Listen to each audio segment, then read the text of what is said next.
ने ही शिलोंग की ticket book कराई थी। राजा तो जाना ही नहीं चाह रहा था। ये दावा राजा की मां ने किया है। मां का कहना है कि शादी के लिए भी सोनम के परिवार से ही फोन आया था कि आपका लड़का हमें पसंद है। दोनों परिवार खुश थे। सोनम और राजा भी शादी के दौरान बहुत खुश थे। राजा की मां का कहना है कि अगर किडनैप होता सोनम का तो एक खरोंच तो आती। इस तरह के आरोप राजा की मां की ओर से लगाए गए। मेरे को एकदम से झटका सा लगा। एकदम जैसा मेरे को फोन आने लगे कि सोनम मिल गई तो मेरे को एकदम से हुआ कि सोनम मिल गई तो किस हालत में। सोनम को देखा तो एक खरूच तक नहीं उसके शरीर पे, तो मगर सोनम किडनैप थी, कुछ भी था तो उसके साथ कुछ तो होना था। कोई मारता ठोकता कुछ तो हालत में मिलती। वो तो जैसी थी वैसी की वैसी दिख रही सोनम। उसमें कुछ बदलाव तो होता। असल में ये मामला राजा का है, जिसकी हाल ही में इंदौर की रहने वाली सोनम से शादी हुई थी। ये दोनों मेघालय में घूमने गए थे। राजा की हत्या के बाद से ही सोनम की तलाश जारी थी। तभी वहां पर गाजीपुर में ही सोनम को पकड़ लिया जाता है। गाजीपुर के काशी ढाबे पर सोनम पाई जाती है।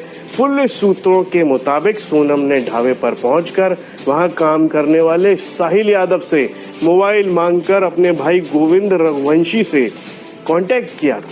साहिल ने बताया कि रात करीब 1 बजे वो दुकान पर आई थी और रोते हुए बोली कि जब घर पर कॉल करना है। मैंने अपना मोबाइल दिया, उसने अपने परिवार से बात की, फिर मैंने उसे बैठने को कहा और पुलिस को खबर दी। इसके बाद पुलिस उसे ले गई। ये कहना है साहिल यादव का। ये रात का 1 बजे का बात है। तो दुकान पे वो आई थी और रोते टाइम बोल रही थी कि भैया कॉल करना है घर पे। उसके बाद हम अपना मोबाइल लिए, वो अपने घर पे कॉल किए। उसके बाद हम बोले वहाँ पर जाके बैठ जाइए। पुलिस को कॉल किए, पुलिस आई। उसके बाद वो पुलिस लेके गई है। इतना ही बात है। और ये केस मध्य प्रदेश का जो सोनम और राजा रघुवंशी का वो वाले है। साहिल ने ये बताया कि सोनम अकेली थी और उसने ये नहीं बताया कि वो कहां से आई थी और कहां जा रही थी। ये बड़ा जो सवाल था वो साहिल के दिमाग में घूम रहा था और यही सवाल उसने पुलिस को भी बताया। अब सोनम को पकड़ लिया गया है, पुलिस पूछताछ में लगी हुई है। बैकग्राउंड बता दें कि राजा रघुवंशी और सोनम की कुछ दिनों पहले ही शादी हुई थी। ये दोनों मेघालय घूमने गए थे, फिल्म देखने की बात कही थी। ऐसी भी बातें कही कि राजा ने फिल्म देखने से मना कर दिया था। कुछ दोनों के बीच में कुछ खास सुनी भी हुई थी। इस तरह की भी बातें निकल कर सामने आ रही हैं।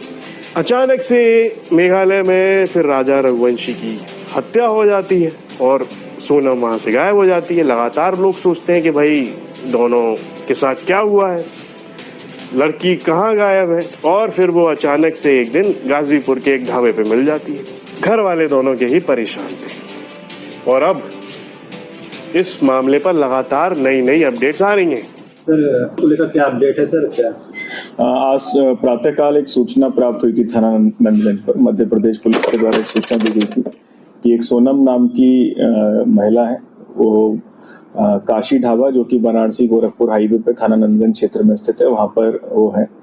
तो तत्काल उस सूचना का संज्ञान लेते हुए एसओ नंदगंज फोर्स के साथ वहां मौके पर पहुंचे और वहां पर सोनम नाम की एक महिला वहां पे मिली, जिसको फौरन वहां से रिकवर करके डिस्ट्रिक्ट हॉस्पिटल ले जाया गया। वहां पर प्रारंभिक उपचार कराया गया और फिर उपचार के बाद उनको वन स्टॉप सेंटर में ले जाया गया है। इस समय वो वर्तमान में वन स्टॉप सेंटर में है। इस सब पर आपकी क्या राय है? कमेंट बॉक्स में लिखकर हमें जरूर बताएं। और